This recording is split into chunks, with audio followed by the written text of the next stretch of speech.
scriptures in the beginning. You'll have Genesis, Exodus, Leviticus, Numbers, and then the fifth book is Deuteronomy. Deuteronomy chapter 6. For our prefer perusal, I should like to note verses 4 through 9. Certainly this morning we honor our Christ in his triumphant resurrection. We expectantly await his imminent, his promised, and his glorious return.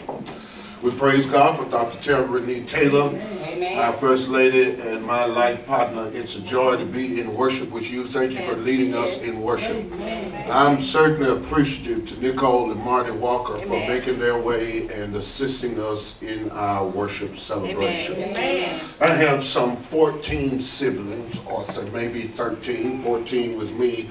I have one sister that's here consistently. Amen. And I celebrate your presence, Sister Rhonda. I got 5 siblings on the in-law side, and one of my big brothers are with us today. Amen. We praise God for your presence. Amen. Deuteronomy chapter 6 verse 4 says, James Ferris, "Hear, O Israel, the Lord our God is one Lord."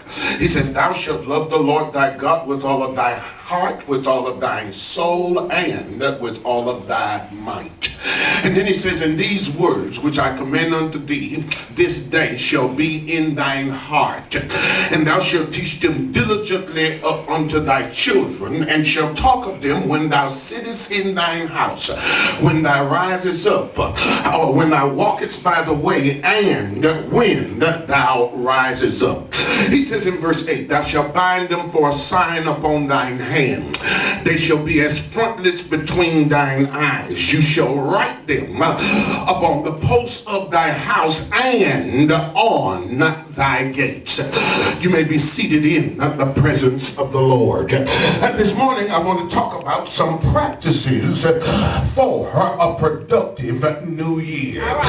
Some practices for a productive new year. And we started last year in a series of messages on approaches to spiritual growth. In other words, we're trying to figure out how do we position ourselves in God so that we can grow up to some stuff and grow out of some stuff. Somebody say amen. Because you can still be twisted in your 20s and thirsty in your 30s. You can be a failure in your 40s and 50s and a sad case in your 60s and 70s because you have not been elevating to get to your 80s. And what I want to know is, how do we grow? I cannot cause myself to grow. I can't make my wife, my son, or my children grow. God so knows I can't make my members grow. So how do we grow? Well, what you do is you position yourself and give God the space so that he can reshape and remold your very heart. The first thing we talked about was relational spirituality. This has to do with loving God completely, loving ourselves correctly, and loving others compassionately. In Matthew 25 verse 35 or 22 verse 35, a lawyer asked him a question, tempting him, saying, "Which is the greatest commandment in the law?" And Jesus answered and said, "Thou shalt love the Lord thy God with all of thy heart, with all of thy mind, and with all of thy soul. This is the first and great commandment, and the second is like unto it, thou shalt love thy neighbor as thyself." And Jesus said, "Upon these 2 commandments hang all the law and the prophets." And then we moved, after 12 or 15 verses, sermons on that, we moved from relational spirituality to paradigm spirituality. And that means cultivating an eternal perspective and abandoning an earthly perspective. Some of us are trapped in time. You know what? It's the first of the year, and somebody bought a whip last year when they got their taxes, and because too fast won't last, and whatever you do in haste is a waste, that lemon is on the side of the road, and they wait on their taxes to get another whip. I wish I had somebody. It's because they are living from check to check. They are living from break to break. They have an earthly perspective. We ought to see see life through the lenses of our God. So Romans 12:2 said, be not conformed to this world, but be ye transformed by the renewing of your mind, that you might prove what is the good, acceptable, and perfect will of our God. And the third approach is disciplined spirituality. And what that is about, it's about having radical dependence and regular disciplines. In other words, I'm going to pray like it's all on God, but I'm going to read the Bible and go to church like it's all on me. Oh, I wish I had somebody. I know that at the end of the day, if God don't help me, I can't stand the storm. But in the meantime, I'm going to do all I can do and supposed to do to help things get better in my life. I wish I could make this plain. Mario, you ain't looking for a job if you ain't getting up off your bottom and putting in some applications. I know you don't like computers, but now that's where you got to upload your resume. I wish you ain't hungry if you won't go in there and fix what's in the pantry. Have I got a witness in here? Yeah, you can say one thing, but if you ain't doing what it means to get to where you're going, then you're not trying to grow. And so this is about partnering with God for spiritual growth. Somebody say amen. So John 15:5, Reverend Massey, it says, I am the vine and you are the branches. He that abideth in me and I in him, the same shall bring forth much fruit, for without me and you I can do nothing. So we talked about relational spirituality, paradigm spirituality, discipline spirituality, and the fourth one is exchange life spirituality. And this has to do with us allowing Christ to live through us. And this is a tricky one, but Paul says in Galatians 2:20, I am crucified with Christ. Nevertheless, I live, yet not I, but Christ liveth in me. And the life which I now live in the flesh, I live by faith in the Son of God who loved me and gave himself for me. I wish I could make this plain, but you can't love your mean spouse in your own strength. I wish I had somebody. You can't keep believing in your wayward child in your own strength. You can't fight for a dead marriage in your own strength. Can I make it personal? You can't grow a church from the ground up in your own strength. What you got to do is let Christ live through you so you can love the unlovable, approach the unapproachable, have hope in the hopeless situation, and believe when you have no reason to believe. Oh, I wish I had somebody. And so that's exchange life. In other words, I'm going to give me your mess and you give me your might. I wish I had somebody. I give God my mess. He give me his might. I write this verse in your margin. Isaiah 40:31 that says, they that wait upon the Lord, they shall renew their strength. They shall mount up with wings as eagles. They shall run and not get weary. They shall walk and not faint. That's an exchange. Your weakness takes on his strength. Oh, I wish I had somebody. But not only exchange like spirituality, we talked about motivated spirituality. I mean, I want to ask you, what gets you up out the bed? What you burn your gas for? What you spend your paper on? What are you spending the one body you got on? And so motivated spirituality is learning to allow the things that God says are important to motivate us instead of the things that the world says are important. In Matthew 6:19, Jesus said, lay not up for yourself treasures on earth where moth and rust doth corrupt and where thieves doth break through and steal. He said, but lay up for yourselves treasures in heaven where moth and rust doth not corrupt, neither doth thieves break through nor steal. In verse 21 he said, for where your treasure is, there your heart will be also. I don't mean to be messy, but your cars, your castle, your Caribbean cruise, your connections, your clothes, and your companions, they're not going to matter 100 years from now. They will be no more. Either you will leave them or they will leave you. What will matter is what you have done for Christ. One sign in the kitchen says, only one life will soon be past. Only what you do for Christ is gonna last. Somebody shout glory. But then we landed on the year on devotional spirituality, and this has to do with falling in love with God. I wonder if anybody in here ever fell in love. My pastor, Dr. Ray, said, Reggie, don't fall in love, you fall in a ditch. I wish I had somebody, but have you ever fell in love? Have you ever stayed up at 9, 10, 11, 12, 1 o'clock on the phone, and she said, hang up, and you said, no, I ain't gonna hang up. I wish I had somebody there. I'm gonna hold the phone until it just go blank, because you're falling in love. I wish I had somebody. Have you been down to 3 pieces of meat, and the one you're in love with sitting on the other side, and you give them 2 and a half, and I wish I had somebody because you're falling in love. Well, I don't want to chase that trail. Listen, falling in love with God happens by looking at his word, looking at his world, looking at his ways, and looking at his works through the Bible.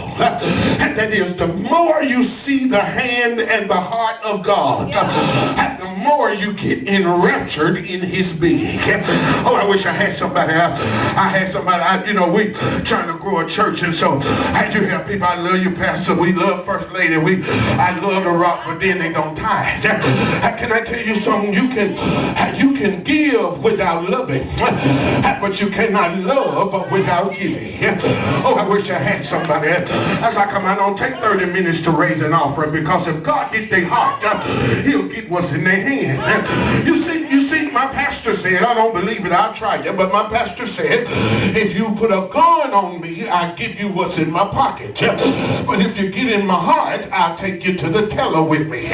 Oh, I wish I had somebody. And I'm trying to say to you that the more you come to know God, the more you spend time in his word and reflecting on his goodness, the more you grow to love him. I mean, who wouldn't serve a God who says in Proverbs 3 and 9, honor the Lord with your substance and the first fruit of all your increase, and so shall your barns be filled with plenty, and your presses shall burst out with new wine. He's the only boss I know that give you a bonus for doing what you were supposed to do anyway. I wish I had somebody. Can't nobody do me like Jesus. Can't nobody do me like the Lord. Oh, I wish I had somebody here. This morning, dears, I want to move to holistic spirituality. And now what this is about allowing Jesus to be Lord of every component of our lives. And because what we do is we compartmentalize our Christianity. I mean, you can run my money, but you can't run my body. Oh, I wish I had somebody here. You can be Lord over where I go to church, but you can't be Lord over what I eat. He's compartmentalized. Maybe I'm not on your street. I wish I had somebody. I'm going to do most things right in my marriage, but I got my thing that I'm going to do regardless to what God says. Oh, I wish I could push this. I need to shake the fence here, because some people treat God like we treat our guests at our house. We tell them to make themselves at home, but we really want them in the front room. We say that they are welcome, but we got a bathroom that they can go to. It is against the law to go in the master bedroom, and using the master bathroom is out of the question. Oh, I'm not on your street yet. And some of us got a closet that nobody else gets to see because of what's in there. Some of us got junk drawers that we wouldn't want folks to come through because there are incriminating pictures and particles and substance in those drawers. I wish I had somebody. In other words, and you can come here, but you need permission to go everywhere else. And some of us treat God like that in our life. I wish I had somebody. I mean, you can have me on Sunday, but Monday is my day. Tuesday is my day. Wednesday is my day. Thursday, Friday and Saturday, I'm going to cut the rug. I wish I had somebody. I may give you a praise Sunday morning, but I'm turning up Sunday, Saturday night because I compartmentalize cannibalized my Christianity. Oh, I wish I had a witness in here. You may not be honest, but we treat God like a spare tire. We only pull him up when our lives are all flat. Some of us treat him like a heavenly bellhop. I tell him to get this bag, go here, go there. I wish I had somebody. Some of us think that he's a glorious genie. We rub the bottle and he give us what we want. Can I say something to you? The devil is a liar.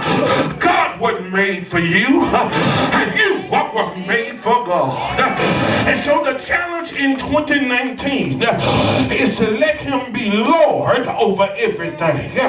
Oh, I wish I know I'm losing some friends in here because you said my body is my body. I do what I want to do with whoever I want to do it when I want to do it. The devil is a liar. He the one that gave you 600 miles of blood vessels, 2 lungs and 2 kidneys, 1 spleen and 1 liver. And he the one that gave you 32 feet of intestines. I wish I had somebody else.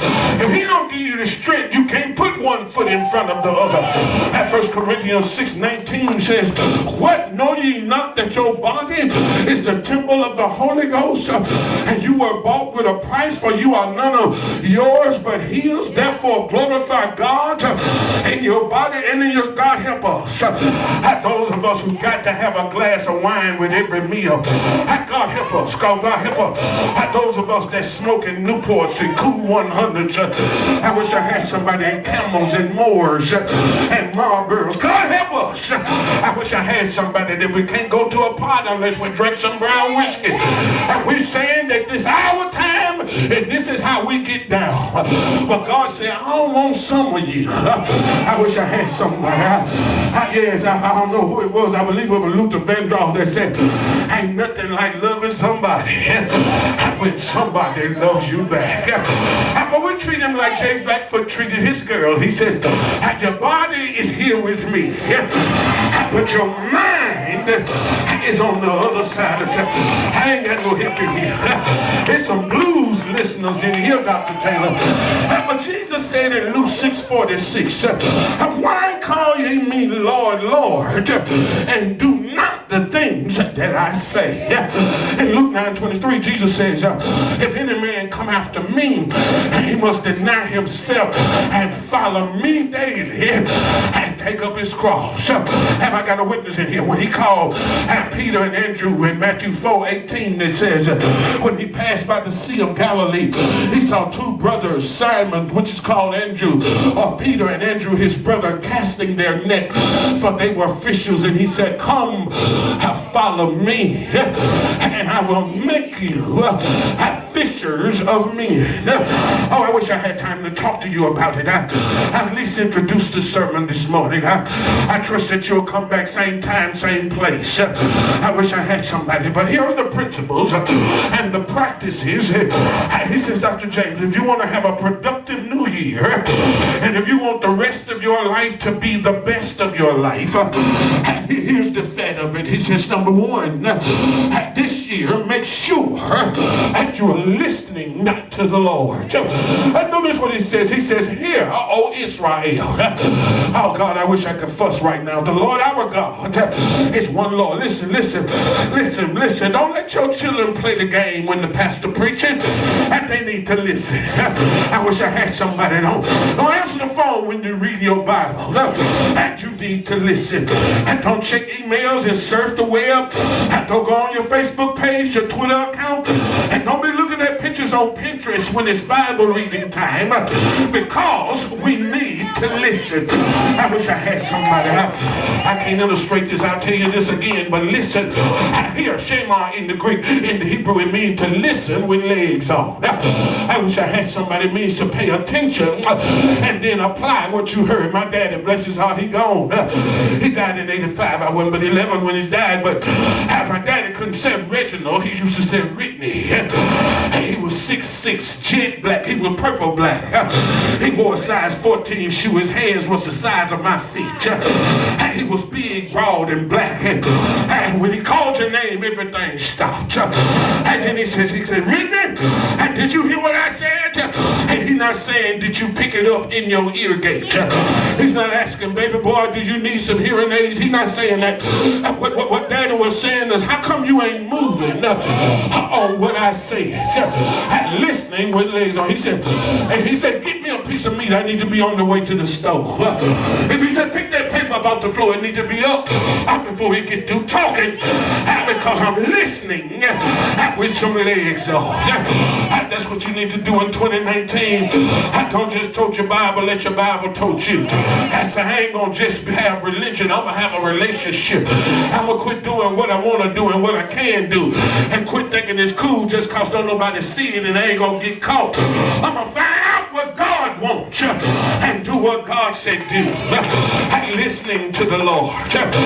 But we got to start loving on the Lord. He said, love the Lord thy God with all of thy heart and with all of thy soul. I can't wait to talk about that. And all of thy might. Then you got to start leaning in to the Lord. I wish I had a witness in here. I don't know what it was. I don't know if it was big 6x9 speakers in the Leviticus I had turned up to the max. But I don't hear well no more. I wish I had somebody. My wife hears real good. I can whisper something in the next room and she can quote it to me when I come in there. And she hear real good. But I can't run the water to wash my face and hear what she's saying in the bedroom.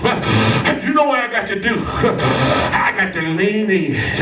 I wish I had a witness in here. And my friends, you got to lean into the Lord. He said, this word which I command you today, it shall be in thine heart. I wish I had somebody. I can't wait to talk to you about how to get in the word so you can get the word in yourself. Have I got a witness? And then leading with the word. I wish I see some of us are creating monsters, Kevin. You let your child run your house. They're going to tell you when they ain't going to church. Tell them to clean up the room on Saturday, don't get done till Wednesday. And then you wonder how come when he get 12 or 14, he raise his hand up against you. And you creating a monster. You got to break him early. I wish I had somebody. You see how little Nolan is? She need to get them thighs right now. And when he swing and hit his mama in the face, and she need to give him a hot one across the bottom and tell him no, you don't hit your mama.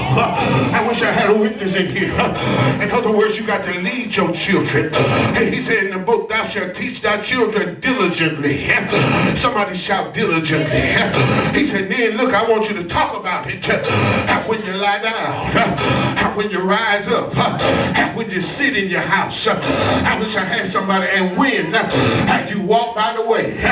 In other words, instead of them hearing you cuss and sing Beyonce and 2 Chainz, I wish I had somebody. Instead of them hearing you laugh at dirty jokes, let them hear you speak the word of God. Because there's power in the word of God to speak a girl into a woman, to speak a boy into a man.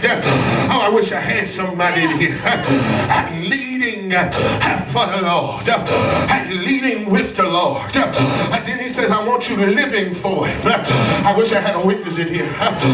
Yes, they tell me when they was growing up, my wife said, in her house, when her house on Pleasant Hill, I said that when you get to the bathroom, it's a sticky note with a verse on it. When you go into the refrigerator to make your cereals, it's a sticky note with a verse on it. Oh, I wish I had somebody. If you pull out the table that you sit on the table tray to eat, it's a verse that's sticking on it. Her mama had put verses everywhere around the house.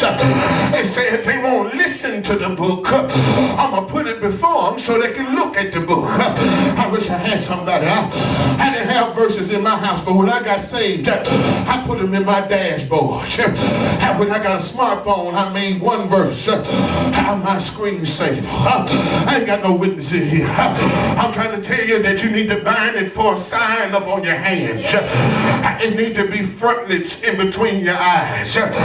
You need to write it upon your post of your house. And then you need to write it upon your gates. If it's on my hands, it's going to handle my habits. If it's between my eyes, it's going to handle my pursuits. If it's on my post, it's going to hold up my house. But if it's on my gate, I got to see it going and coming.